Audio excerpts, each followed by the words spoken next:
No, many of you don't. Okay. Raghuram says, oh no.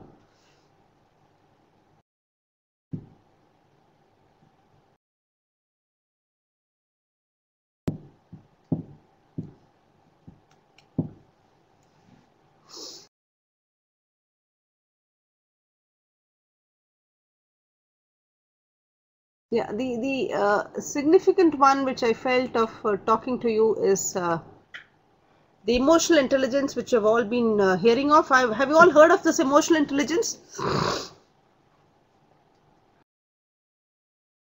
Yeah, Raghuram, I would, Prashant, I would, yeah, to some point understand what you're trying to say. Yeah, but the fact is, yes, she could not have survived without leadership skills. You acquire it through your genes, but you maintain it through your capability. Yeah, do you agree with that? Maybe you acquired it with your surname or probably the family attached, but yes, you have sustained it because of your own capabilities. There's absolutely no question of not being able to sustain it for so long. There were so many challenges. If individually you look at her position today and from the journey where she began, I'm sure she had a host of challenges, right from probably being called as an Italian mafia or maybe an East India company in another firm, or maybe an immigrant, not a citizen. So many challenges one had to, but through her own commitment, behavioral attributes, she overcame all that and was able to sustain and make others accept that, okay, a position which, she has endorsed by her personal attributes too.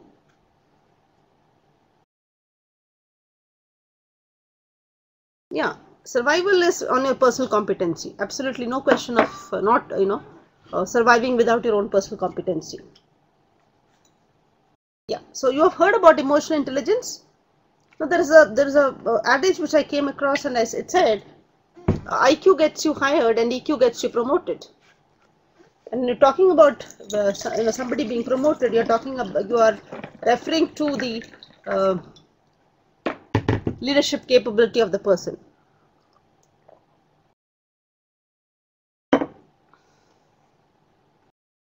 Yeah. So here I'm talking about, or maybe the concept of emotional intelligence basically talks about the ability to detect, express, and manage emotion in oneself and others. And here you have, social awareness.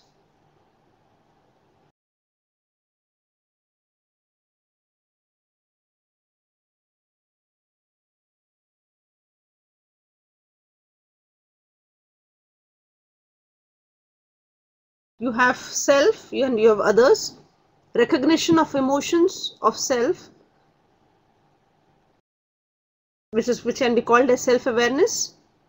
Regulation of emotions and a personal competence, self-management. Similarly, empathizing and relationship management. So, if you are able to, manage all that, your own competencies of understanding yourself and others, of managing relationship, you have the required leadership skill. There's a famous grid theory again, which I'm not going to mention too much because you will be taking up this in organizational behavior. That is not the intent of this particular class here. But then yes, whether one should be a sorry, one should be a task leader or a relationship leader is something which is bound to be discussed time and again. A lot of this would be covered in your organizational behavior, and this would become repetitive if I take it. So what I'm trying to do is kind of ignore all that. And there's a topic out there in your book also which talks about a transformational leader, and yes, transformation leader and a transaction leader. Yeah. So a transaction leader is a give and take relationship where the followers are expected to abide by, and if they abide by certain instructions, there are some gains which one would make. So that's a the transaction leader. Whereas transformational leadership, we are talking about when leaders and followers raise one another to higher levels of motivation and morality and ethical aspirations of both the leader and led, and thus has a transforming effect on both. Looking for more than mere gains, you're talking about again influence and larger changes which are for the benefit of the society and maybe for the nation.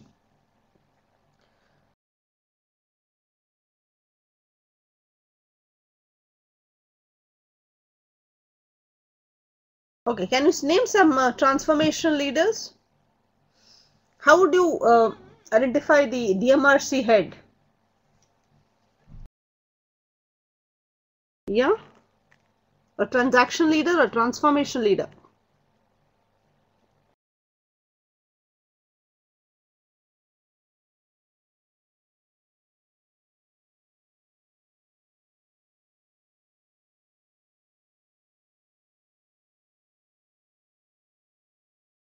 Yeah, changing the way people would think, or maybe people would be carrying on with their work. True. So, what is it one would aspire to become? What is it? I mean, we can't preach it, of course, but then one could, always think of becoming a transformation leader, provided that is ignited from within, and you have the necessary resources to, ignite that leadership skill among people. Transaction leaders basically guide followers to accomplish established goals by clarifying rewards and clarifying requirements and emphasizing on extrinsic rewards. And today we find that across all levels of hierarchy in organization, a lot of transaction leaders, some probably emerge, grow to become a transformational leader. Yeah.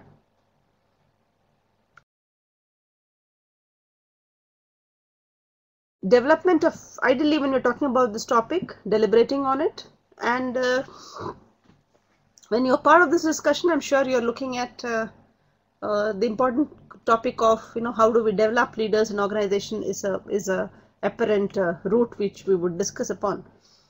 The apparent organization structure basically doesn't say that this organizational structure can create so many leaders. Basically what the point highlights is that you need to empower people, you need to delegate, you need to communicate, remove so many hierarchies which come as hindrance in the growth of an individual. So basically that point highlights the need to look at organizational structures and organizations which can develop leaders. Creation of an environment within, communication, motivation, capability to influence. Can you highlight some of the leadership development practices that are there in your organization?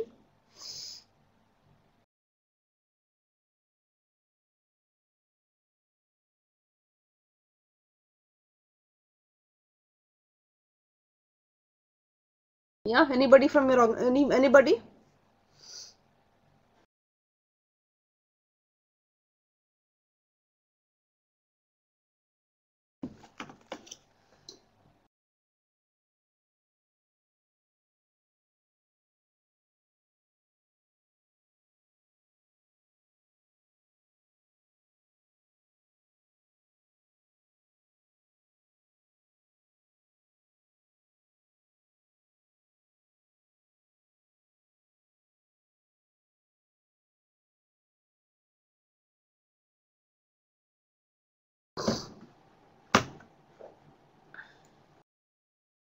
Yeah, team activities which can be inbound and outbound. Case study discussion.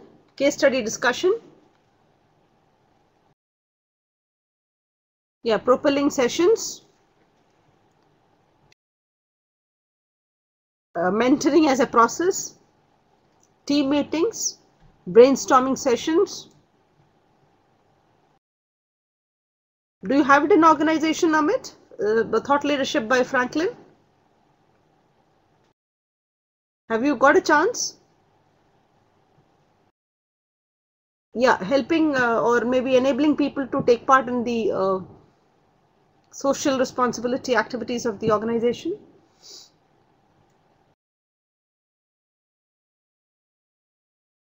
Okay, Dale Carnegie, that's wonderful. So you have had opportunities of getting exposed to those programs, so which ignites and maybe identifies some of your potential. And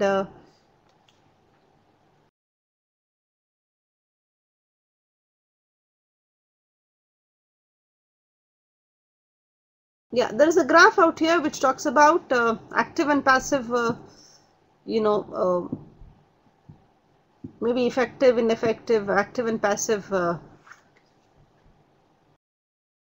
processes, which can be further categorized as transactional and transformation leaders. Hello, picnic will not build up retreat. I'm sure you're talking about retreat with the planned activities. Yeah. How many of you have been part of outbound activities? Maybe some kind of adventurous activities? Where there are planned games and ice-breaking sessions and group activities planned. Yeah, so there you would have seen that how the outcomes are kind of observed, and maybe um, some documentation happens by which people can be probably shuffled and given higher responsibilities. Yeah, field camps, yes, survival camps, yes, very good. So these are various activities organizations are creating and indulging people, so that this particular trait in an individual gets explored and sharpened up, right?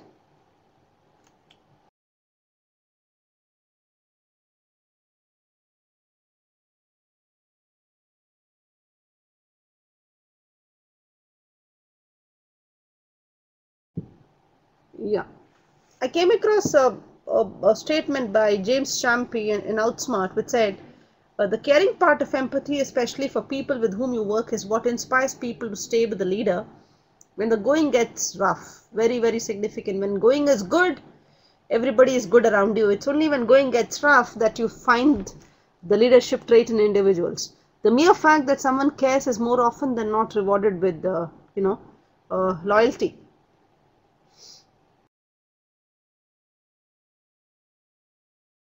Now, a leadership process is being bully or being a victim. There is no one best style of leadership. Effective leaders possess and use more than one style of leadership. Effective leaders alter their task and relationship orientation to fit the situation. Yeah, whether the task is important, task fulfillment is important, or you need to manage the relationship parallelly, or whether you just need to focus on relationship, task will get fulfilled on its own way. A small set of employee characteristics, probably ability, experience, need for independence, all that need to be visualized, understand, because there you look at the maturity of the followers, the willingness of the followers, the capability of the followers. All these needs to be diagnosed and understand by the the leader. The environmental factors, like maybe the task characteristic of autonomy and variety that requires in a particular task, which has to be given to the subordinates, and ultimately any leadership style which you display, which you would like to have, should be capable of delivering results to the organization. Whether you're having a democratic style, whether you're having an autocratic style, laissez-faire or participative style, a consultative style, whatever style you plan to adopt, plan to display, should deliver results. And then you feel that yes, this is a leadership style worth exemplifying, worth being talked about, worth being appreciated, and worth being encouraged and modeled by different people in organization. Yeah, Monica, you have a question there?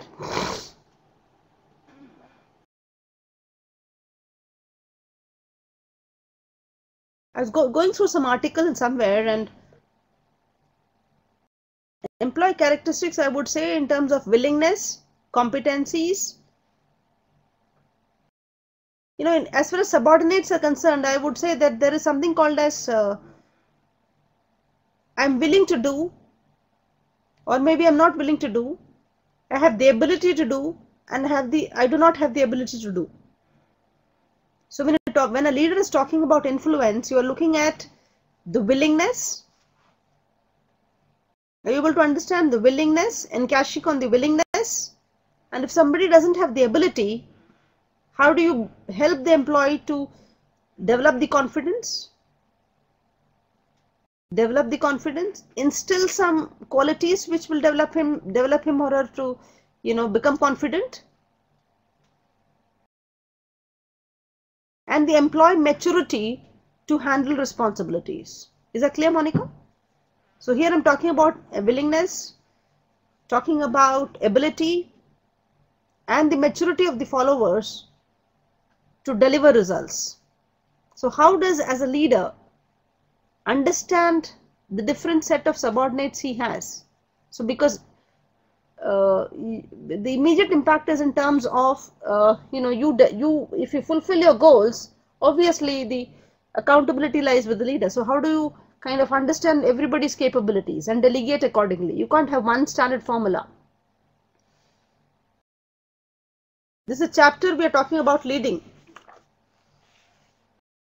Yeah, page number 213 or so, 212. We are talking about chapter 11, leading. No, this is something which I got from from various readings, that how do you become a pace setter, setting high standards for performance, do as I do now, negative effect on the climate. If you say do as I do, copy me. You're an affiliative person who creates harmony and builds emotional bonds. So people come first, which has a positive effect on the climate of the organization. Climate, or you could also say the culture of the organization. Coaching, developing people for the future. Try this. It has a positive effect on the people. So there are various leadership styles which is being constantly studied by researchers. Now, what kind of strategies, what kind of language will motivate and influence people? Are you getting what is being tried to discuss here?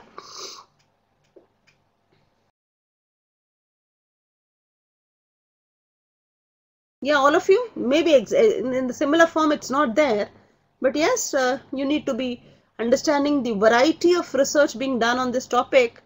And as I said at the onset itself, it's something which can't be deliberated and walk out of the classroom saying that I am the master of the topic. Had it been so, we would have had so many leaders in the society. Today, if you look at community at large, whether it's at the top level, at the macro level, at the micro level, at the local level, we are seeing there is scarcity of leaders.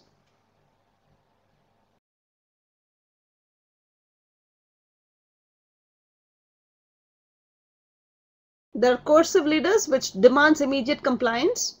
Do what I tell you. It has been found to have a negative effect on climate.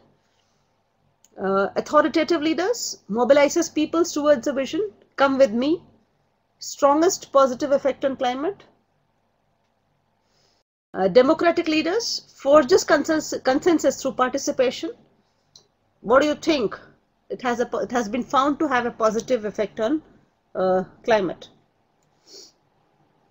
I don't think I'll be touching on the topic, Shikhar, whether women lead differently, because I'm sure you would all have your own interpretation towards that. But if you want to discuss about it, I don't mind discussing, but as a slide, I don't have that. Okay, maybe towards last 5 minutes, we'll keep that. I mean, of leadership discussion.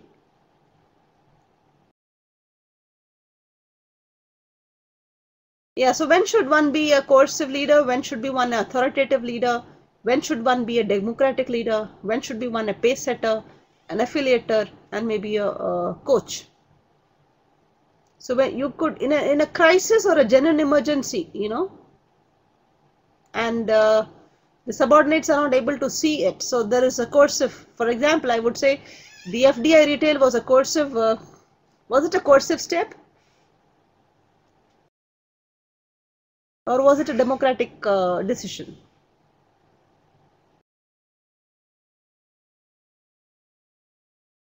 I would say it's a coercive. I don't know. I would say call it as a because the the projections, the credibility of the person, all that is, under question. So the government had to take a coercive step and then explain it to the people at large that why that coercive step was taken. They tried the democratic way 6 months before. They tried it the democratic way. Twice they tried it democratic way, but it didn't come up. So lastly they took up the coercive way. So that's how leaders behave. That is how leaders are expected to understand the implications of larger decisions. Are you able to understand the linkages now? So all the topic which we discussed are not isolated from each other. They all have to be integrated, whether it's decision making process, whether it's managing conflict, whether that is leadership style, or maybe working in teams. Yeah, Ashish, you are right. It was the need of the time. Yeah. So you can be authoritative when the changes require a new vision. Clear direction is needed. Not good if followers are more experienced, and it's not effective if followers are more experienced because acceptance would be low. You can be a democratic leader when you want to build buy-in or consensus, get input from valuable committed employees, and leaders are himself uncertain about the outcome of the decisions. Yeah, you can be a pace setter when when you want to get quick results from highly skilled and self-motivated professionals. You can be affiliative when you are healing rifts in a team or motivate during stressful circumstances. You could be an effective coach when you want to help an employee improve performance or develop strengths, and either ways they want to improve. So you could have maybe a Chak De India example here.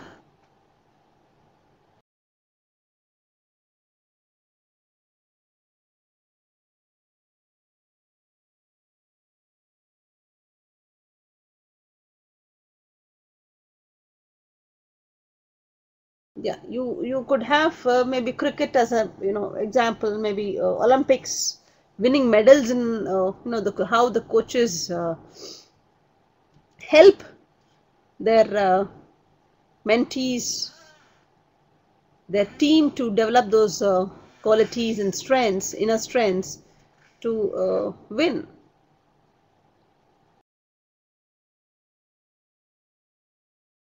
Yeah.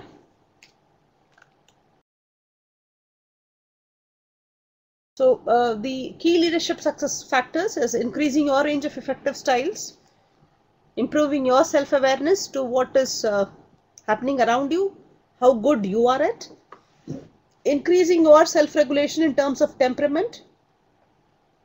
You don't lose temper, you have the confidence, you have the trust on you as well as on the people. Prime Minister regularly in his communication said, I know, I believe that the Indian people are knowledgeable and they will understand. So the trust was being shown. My people will understand the decisions being taken. Or you could have a paternalistic kind of a language which said the nation doesn't understand. I only understand what is good for the nation. No, right? So increasing your self-regulation in empowering and understanding people, and realistic assessment of the situation.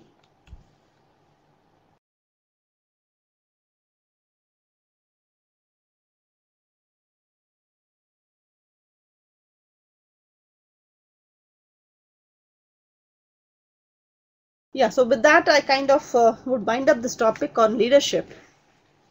So I hope you would have enjoyed the session there.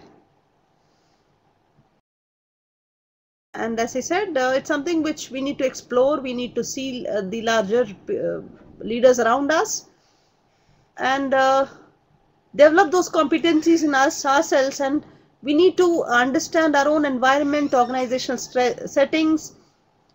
Above all, I would say that if you have it in you, you would gradually overcome the organizational settings and grow beyond what the organization has defined for you.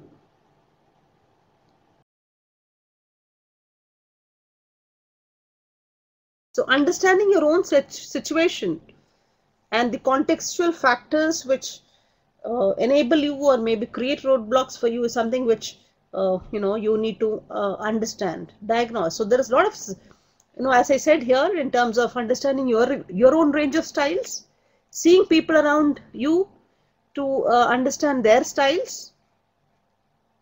Yeah, your own self-awareness, self-regulation, not losing your temper here and there, not losing hope, not being positive, and developing empathy or maybe a realistic assessment of the situation.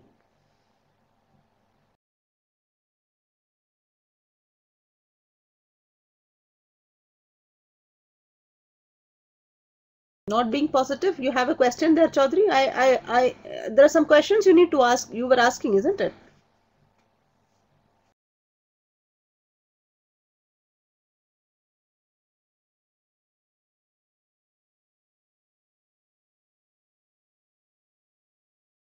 No, no, no. Being positive. Being positive. You being positive in the tough times. The leader being positive. What I'm trying to say is, the situation could be tough. That is what I said in self-regulation. See, when you're self-regulation, you might be creating hope when the times are actually tough. There could be some who says it's tough, tough, tough, and you also kind of generate sympathy rather than the people trusting you more. Yeah. Okay, so with that, I guess we will move on to the next important topic of which is about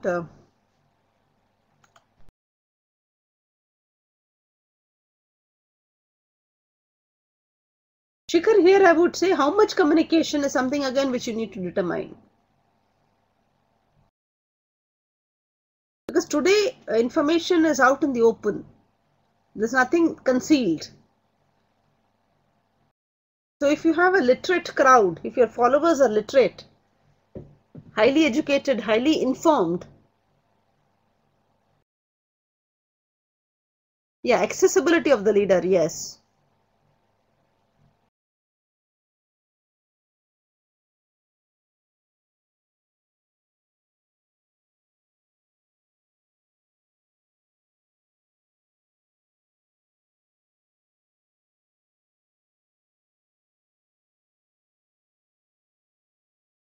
They is what you're referring to, Shikhar, you're referring to the subordinates?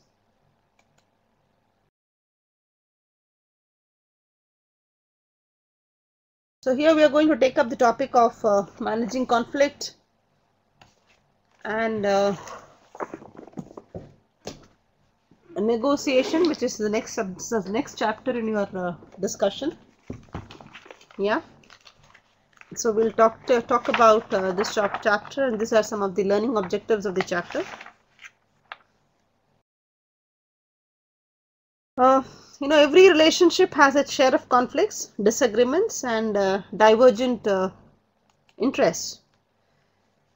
Now, conflicts have the potential of destroying a relationship, putting companies out of business, and ruin careers. Negative consequences usually arise from the failure to handle conflict in constructive ways. Constructive conflict management produces creative solutions to problems, high quality relationships, and constructive change. Now, unless relationships can withstand the strain, withstand the strain of getting involved in inevitable conflicts and manage conflicts productively, they cannot endure. The people cannot endure. So we'll discuss here how conflict is something which cannot be completely eliminated, and elimination is no good also. Tata in one of its punchlines used to say, dissent is the voice of our progress. Dissent is the voice of our progress. So when people disagree, it has to bring out constructive options for the team and organizations at large, right? So stimulating, they used to stimulate differences, stimulate ideas where deliberations are held. So if you look at the process of conflict, it begins when one party perceives that another party has negatively affected or is about to negatively affect something that the first party cares about. It's that point in an ongoing activity when an interaction crosses over to become an inter-party conflict. Encompasses a wide range of conflicts that people experience in organization because of incompatibility of goals, differences in interpretation of facts, disagreements based on behavioral expectations. Are you all able to hear me? Are you all with me? Are you all able to see the slide?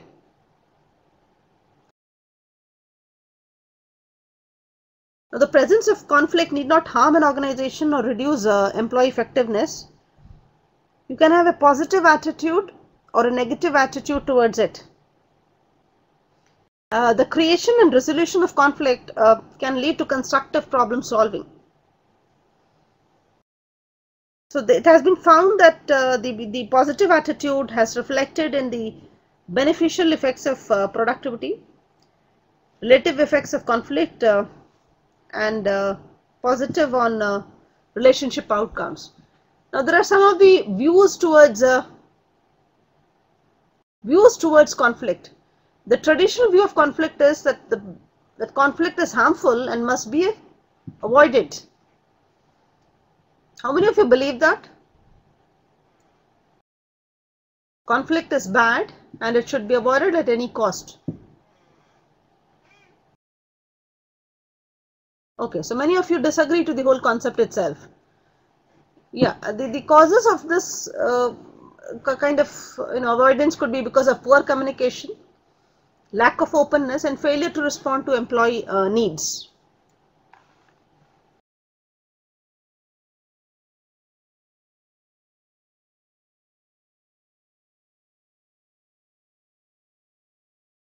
There is a human relations view of conflict which says that the belief that the conflict is the natural and inevitable outcome in any group. There is an interactionist view of conflict which says that conflict is not only a positive force in a group, but that it is absolutely necessary for a group to perform effectively.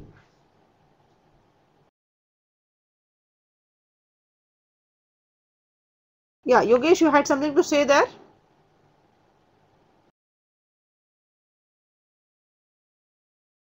Yeah, what is that, Alok, you are raising?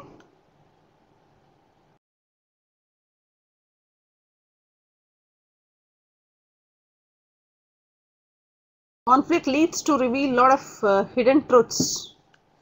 That's what you're trying to say? Okay.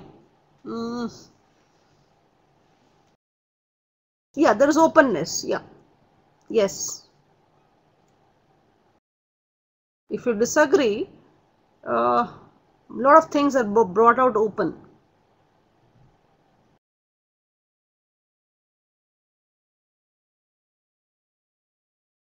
So which is that you believe? The first view, the traditional view, the human relations view, or the interactions view?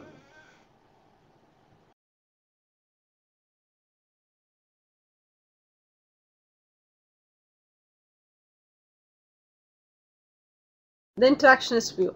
Okay.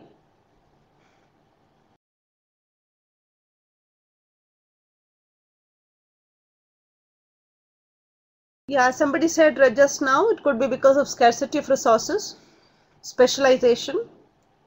What is specialization?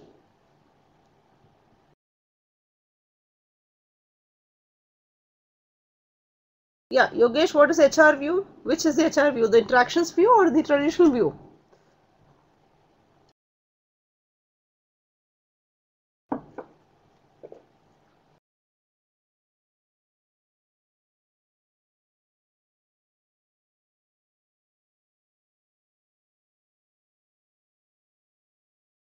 The interactions view, is it? Or or are you defining it completely differently? The HR view is similar to the interactions view? As a conflicts are bound to be there. Yes, true.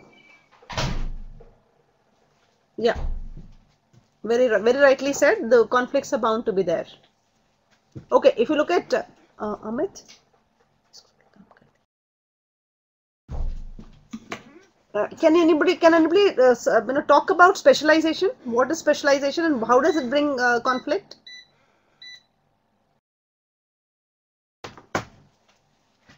Yeah, because of departmental isolation or functional isolation, each function might think mine is the most important function. I do the most important work. I have the largest impact on the organizational goal. Hence, I need to be, people need to be listening to me, or I need to be giving instructions. I need to be given special consideration. Yes, very true. So then there is high interdependence. Obviously, no department, no individual, no group works in isolation.